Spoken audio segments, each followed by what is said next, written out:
We're making a crispy, healthy, Asian-inspired salad with pan-seared honey ginger chicken, leafy greens, ribboned carrots, sliced cucumbers, and green onions.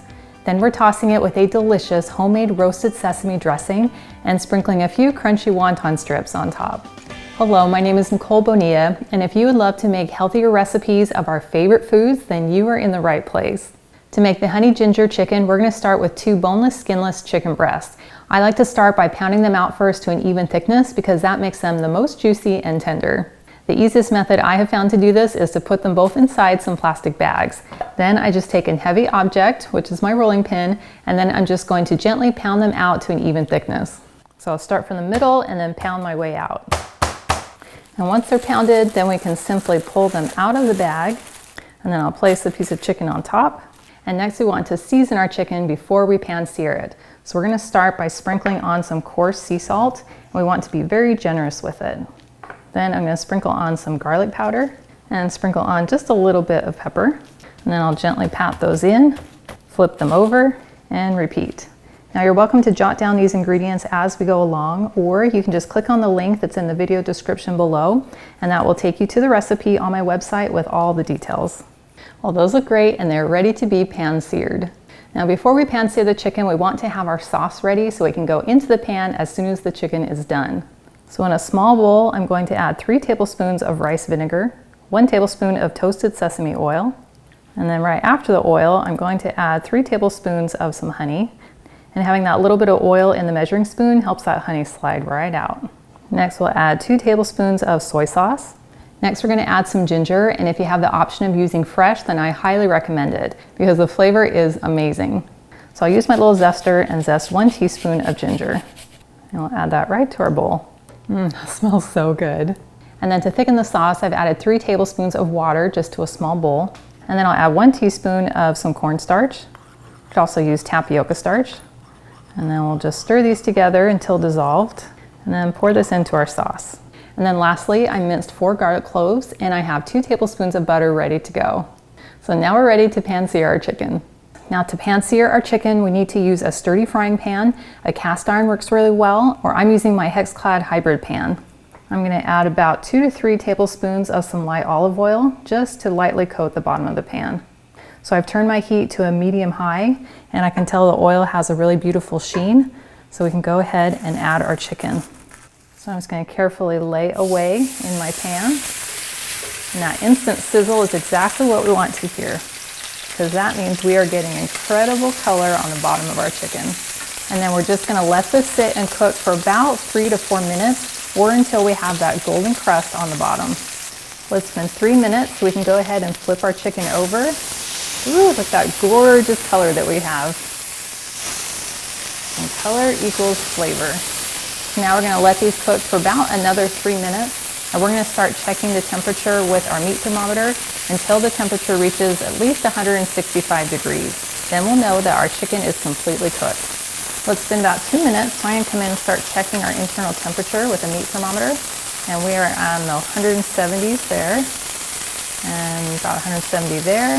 Now we are easily above 165 degrees, so this chicken is done. So I'm going to go ahead and reduce my heat to low. And then I'm going to take the chicken out and put it onto a plate. Now, a real important step to making sure that we have the juiciest tender chicken is letting it rest before we slice it. So we're going to let this rest on our plate while we make our sauce. So I'm going to add 2 tablespoons of butter. Now I'll just move that around and help it melt. And we're going to add our 4 cloves of garlic, and then give that a good stir so it can start to soften in our butter. And I'm going to turn my heat to medium. And then we'll just let these cook for about a minute or 2, or until our garlic is nice and soft and fragrant. And your nose will let you know as soon as that garlic is nice and soft, because that garlic smell is going to fill your kitchen. You're welcome. Now that I can tell my garlic is nice and fragrant, I'm going to give a quick mix to our sauce, and then go ahead and pour that into our pan. And you want to make sure you get any of that honey that might be resting in the bottom of your bowl. And now you can just use your spatula to stir it in the pan. And then as it simmers on this medium heat, it's going to activate the cornstarch, which is going to help it start to thicken. So it's been 3 minutes, and we now have a very thick, gorgeous, and incredible smelling sauce. So I'm going to give it a good stir and turn off the heat. And we'll let that rest until we've sliced our chicken, and then we'll return it back to our pan. Well, it took about 10 minutes to make the sauce, which was the perfect amount of time to let the chicken rest. So I'm gonna go ahead and transfer this to my cutting board. Make sure we pour the extra juice on top. Now we could have cut our chicken breast into bite-sized pieces and then just sauteed it in our pan, but I have found that pan-searing the chicken as a full breast, letting it rest, and then chopping it up to the bite-sized pieces gives you the juiciest result. So I'm gonna go ahead and cut my chicken into strips. Oh, that chicken is so soft and juicy.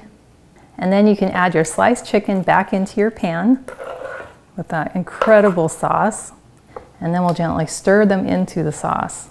To make the salad, we're gonna start by slicing our vegetables.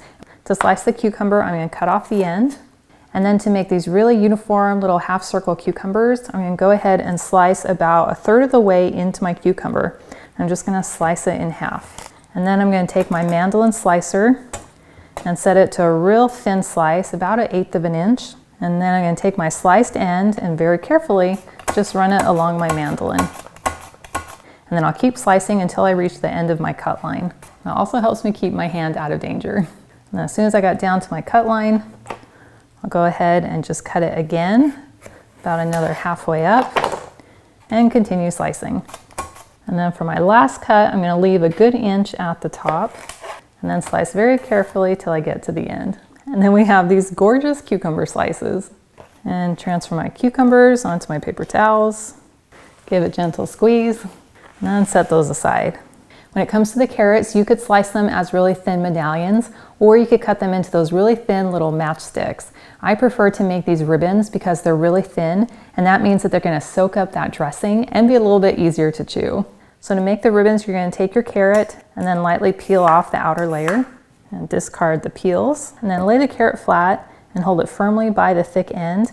And then I'm just gonna drag my peeler and make some nice long ribbons. And I'm gonna drag it about 2 or 3 times and then rotate my carrot 90 degrees. Make a couple more ribbons and then continue all the way around the carrot. And then you're left with this really fun carrot sword that I'm gonna munch on later. And then lastly, we're gonna finally chop up some green onions. And these will add some beautiful green color on top of our salad, as well as some delicious flavor. So I'm chopping up 2 stalks of green onion. And I like to cut them on the diagonal so you get these fun little diamond shapes. And then we can set this aside while we make our dressing. To make this dressing, we're gonna start with our sesame seeds.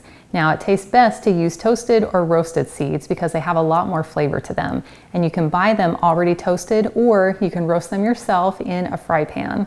But we want to grind down the sesame seeds before we make our dressing. So we have 3 options. You could either use a bowl with a mortar, or you could put them into a plastic bag, lay them on the counter, and use a rolling pin, or you could use the chopper cup with an immersion blender or a food processor. So I'm gonna start by adding 3 tablespoons of some roasted sesame seeds to my chopper cup. And then I'll turn this on high to grind the seeds. Ooh, those look great. Grinding them down will not only make our dressing a little bit smoother, but it also releases even more of their delicious flavor. So now, using the same container, I'm gonna go ahead and add 3 tablespoons of mayo. And this is my homemade mayo that's made with lemon juice and some light olive oil. And I've included a link in the video description below if you'd like to check it out. And this will add delicious creaminess to the dressing. Next, we'll add 2 tablespoons of rice vinegar, 1 tablespoon of sesame oil, and I like the toasted sesame oil. Next, I'm gonna add in a tablespoon of honey, and I'm doing it right after the oil so that it helps it slide right out of my measuring spoon. Next, we'll add a tablespoon of soy sauce and 1 teaspoon of garlic powder.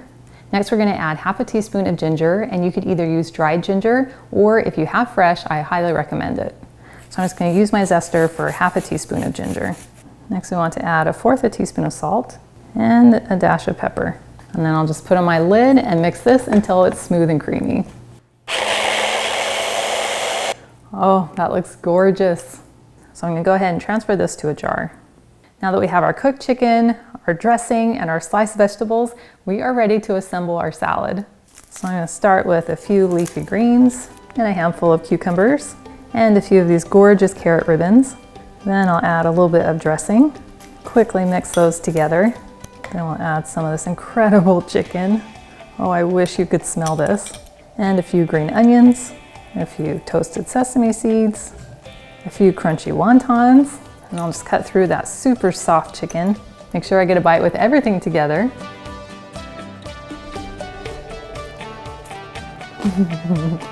That tastes incredible.